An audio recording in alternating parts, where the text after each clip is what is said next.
हाँ जी, नमस्कार, राधे राधे, हर हर महादेव। मैं आपका आचार्य। आज चर्चा करेंगे मकर राशि।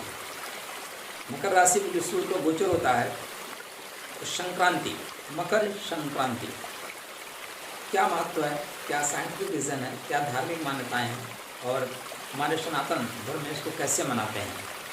तो यदि आप हमारे चैनल पर नए हैं, चैनल को सब्सक्राइब करिए, वीडियो पसंद आता है लाइक करिए, लगता है और लोगों को जानकारी इसकी लेनी चाहिए तो लोगों के कल्याण के लिए शेयर करिए। मकर संक्रांति भारतवर्ष का सर्वाधिक महत्वपूर्ण पर्व। इस दिन से पॉजिटिव एनर्जी का संचार होना आरंभ होता है। शास्त्र की बात करें तो शास्त्र कहते हैं कि जो उत्तरायण होता है, दक्षिणायन देवताओं की रात्रि है, अर्थात देवत्व कौन है, देवता कौन है, जो देता है। देवत्व मतलब शुभ।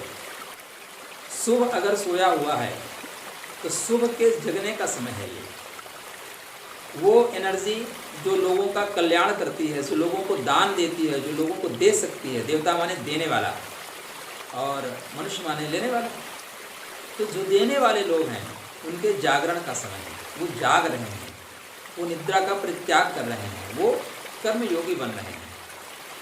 पॉजिटिव एनर्जी का संचार ज़्यादा होता है। सूर्यदेव वैसे भी इसके पहले धनु राशि में गोचर कर रहे होते हैं, तो वहाँ पे वो खुद आत्म कल्याण के लिए लगे रहते हैं। तो यहाँ पे सूर्यदेव शनि की राशि मकर में आ रहे हैं।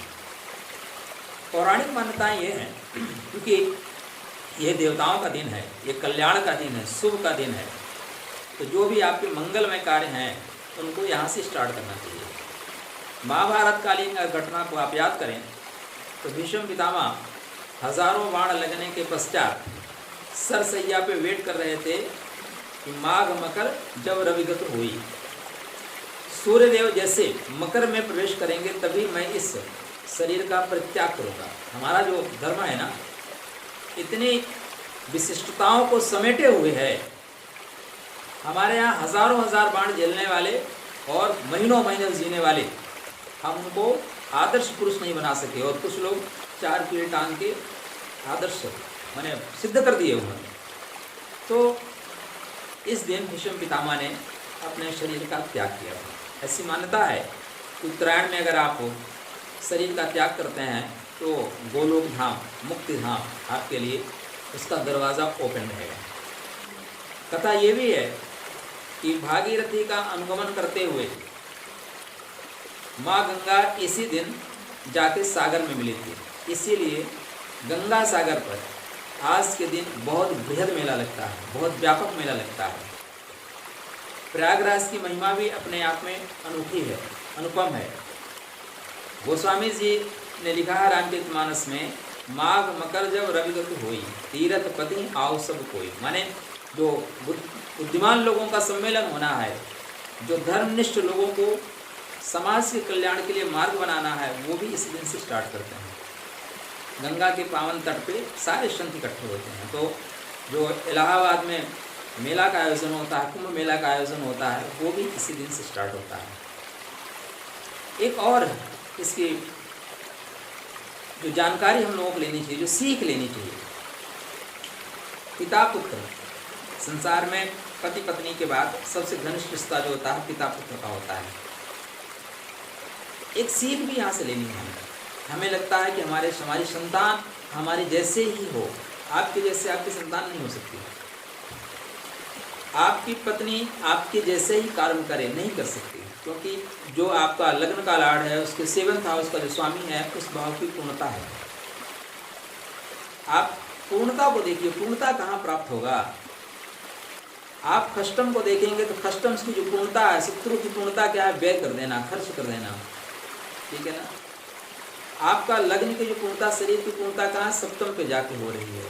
तो पंचम की जो पूर्णता है ना, वो आपके कहाँ हो रही है, आय भाव पे हो रही है। आय भाव किसका है, पराक्रम से पराक्रम है, पराक्रम करना पड़ेगा। अब यहाँ पे पिता पुत्र का जो संबंध है वो थोड़ा सा अपने आप में अनूठा है। अक्सर अगर आपकी मित्रता लग्न कुंडली में नहीं है तो पिता पुत्र में वैचारिक कहीं ना कहीं मनोमालिन्य देखने को आपको मिलेगा। ये ऊपर से परमात्मा का बनाया हुआ सिस्टम है।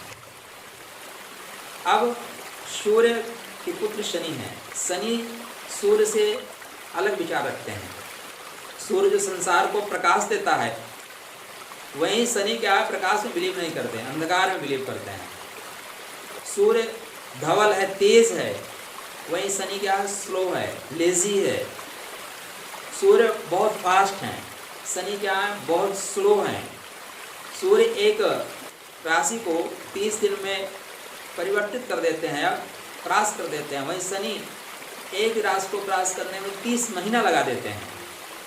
तो पिता पुत्र के दोनों का नेचर आपको समझना होगा। इसलिए ये जो मकर संक्रांति है, ये इस वे में भी बहुत महत्वपूर्ण है कि हमें अपने संबंधों को कैसे बना के रखना है। अब क्योंकि सूर्य के अनुकूल पुत्र शनि नहीं चल रहे हैं, तो सूर्य हर पिता चाहता है कि उसका पुत्र उससे बेहतर करे, और ना बेहतर करे, जितना वो कर रहा है उतना तो करे, नाक ना कटाए। एक वर्ड होता है ना, नाक कटा दिए, तो नाक ना कटे।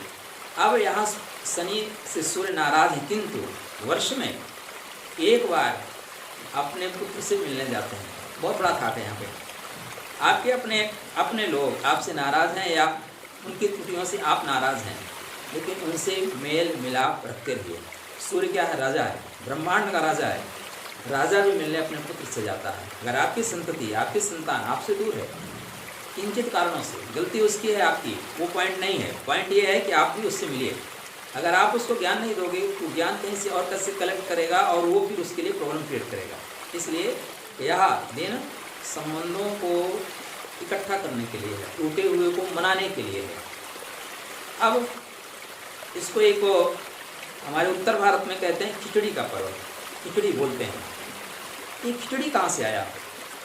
इतिहास के दर्पण में आप जब झांकेंगे इस कथा को, तो अलाउद्दीन खिलजी के समय जब भारत पे उसने आक्रमण किया, तो नाथ संप्रदाय जो उनके साधु महात्मा थे, उन लोगों ने भी इस लड़ाई में अपना सहयोग प्रदान किया भारतवर्ष को बचाने के लिए।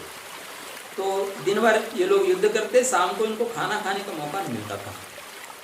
तो कथा ये कहती है कि गुरु गोरखनाथ ने इनको एक सलाह दिया कि तुम लोग चावल, दाल, सब्जी सब कुछ इकट्ठा करो और डाल दो, और वो क्या हो गया, खिचड़ी हो गया। उनको टेस्टी भी लगा, उनका काम भी हो गया, दोनों काम हो गया। तब से ये परंपरा खिचड़ी के रूप में मनाई जाने लगी। अब खिचड़ी क्या है? चावल डाल दिया आपने, दाल डाल दिया, सब्जी डाल दिया, घृत डाल दिया, नमक डाल दिया। ये सारे नवग्रहों की एनर्जी है। आप मरकरी की एनर्जी है सब्जी में, आपको आ गया। चंद्रमा की एनर्जी है, पानी में आ गया। बृहस्पति की एनर्जी चाहिए आपको, हल्दी में आ गया। सूर्य की एनर्जी चाहिए आपकी, घृत में आ गया। तो सारे सातों ग्रहों का आपका एनर्जी लेवल को हाई करने के लिए इस दिन से अपने एनर्जी लेवल को हाई करिए। इस दिन से खिचड़ी प्रारंभ हुई। तो कथा यही कहती है कि जो खिचड़ी की स्टार्टिंग हुई है वो इस दिन से, माने इस परंपरा के तहत हुई है। इस परंपरा को एडाप्ट किया गया। मकर संक्रांति का जो दिन है वो सूर्य का परिवर्तन, माने आपका जो सूर्य की एनर्जी है वो कंटिन्यू धराधाम पे बढ़ना शुरू हो जाती है। सूर्य पॉजिटिव एनर्जी देना शुरू कर देते हैं। दिन धीरे धीरे बड़े होने शुरू होते हैं। धीरे से ठंडी विदा होना शुरू होती है और गर्मी का आगमन, बसंत का आगमन धीरे धीरे आरंभ हो जाता है। संसार में फसलों का विकास होने लगता है। चिड़ियाँ चहचहाना आरंभ कर देती हैं। प्रकृति एक नए खुशी में झूम उठती है। अब इस त्यौहार पे, जो मकर संक्रांति का त्यौहार है, इस पे स्नान और दान दो का विशेष महत्व है। अब 2021 में आप 14 जनवरी को मना रहे हैं, तो जहाँ भी आपके तालाब हो, नदी हो या सागर हो, वहाँ पे आप स्नान करिए। एक अवसर है तीर्थाटन का, एक अवसर है घर वालों को सब साथ लेके जाने का, एक अवसर है 24 घंटा घर वालों के साथ रहने का, उनके अच्छी आदतों को, निगेटिविटी सबको जानने का। जब आप साथ में रहेंगे, बाहर निकलेंगे, तभी आदतों का पता चलेगा। तो एक तरीके से ये भी हमारा सामाजिक विज्ञान कहता है कि जब आप साथ लेके चलोगे तो सबकी मनोभावनाएं खुल के सामने आती हैं। तो आपके पास जो भी जगह है, नदी, तालाब, सागर, महासागर, आप जाएँ वहाँ स्नान करें। अगर नहीं कर सकते, फ्लैट की ज़िंदगी है, तो आप अपने घर में 2 गंगा जल बाल्टी में डालिए, फिर स्नान करिए। स्नान के पश्चात घर में परमात्मा के लिए कुछ पूजन करिए, भजन करिए। नहीं है तो आप कोई धर्म स्थान पर जाइए, मंदिर पे जाइए। इस दिन दान का बहुत महत्व है। उत्तर भारत में, खासकर बिहार में, दही चूड़ा भी इसी दिन से स्टार्ट किया जाता है। दही चूड़ा का पर्व है, त्यौहार है ये। तिल और तेल, कम्बल दान की विशेष महत्ता है। कथा ये कहती है कि सूर्यदेव जो अपने पुत्र शनि से नाराज हो गए थे, तो उनकी रश्मियों से उनके घर में बहुत परेशानी आ गई, तो कुछ नहीं बचा था। जब दूसरे दिन सूर्यदेव उनसे मिलने गए तो शनिदेव ने, क्योंकि घर जल गया था, तो तिल बचे थे, अब तिल जले हुए तिल रहे होंगे या काले तिल रहे होंगे, उससे सूर्यदेव की आराधना की, उपासना की, उनको खिलाया। उसके पश्चात इस दिन से तिल दान का विशेष महत्व है। कम्बल दान, गरीबी, क्योंकि इस समय ठंडी लगभग चरम पे होती है, तो गरीबों को आप कम्बल दान देते हैं, ऊन का दान करते हैं। इससे आपके शनि और सूर्य दोनों प्रसन्न होते हैं। आप इस दिन उन लोगों को ज़रूर दान करें, उन लोगों को ज़रूर खाना खिलाएं जिनको खाने की आवश्यकता है। दान भी किसको करें? दान सुपात्र को करें, दान उनको करें जिनको पास आवश्यकता है। अगर आपका दान, आपने 1000 रुपये किसी को दे दिया, उसने बैंक में जमा कर दिया या दारू पी लिया, वो आपके लिए नुकसानदायक है। इसलिए दान सदैव सुपात्र करिए। दान उनको दो जिनको आवश्यकता है, तो गरीबों को खाना खिलाएं, गरीबों को दान करें। तिल का दान, तिल सूर्य का प्रतिबिंब है, उसमें तेल है, वो क्योंकि ऐसे समय से हम गुजर रहे होते हैं कि इस समय ठंडी ज़्यादा लगती है, तो तिल आप खाएंगे तो आपके अंदर उष्णता आएगी। आपके जो गठिया वठिया रोग है ना, जो लोग तिल के लड्डू वगैरह खाते हैं या तिल के तेल का उपयोग करते हैं, उनको गठिया इत्यादि रोग कम लगते हैं। एक ये भी पक्ष है, ठीक है ना। एक तरीके से आप देखें ना तो एक साइंस इसमें झुका हुआ है कि नहीं, अगर आप इन चीज़ों का उपयोग करते हो, इन चीज़ों को अडॉप्ट करते हो, तो आप स्वस्थ रहोगे। हमारे जितने भी पर्व हैं, उन पर्वों के पीछे पौराणिक कथा के साथ साथ वैज्ञानिक ठाट ये है कि उनके नियमावली को अगर आप फॉलो करोगे तो आप बीमार नहीं होगे, आप परिवार को इकट्ठा करके चलोगे।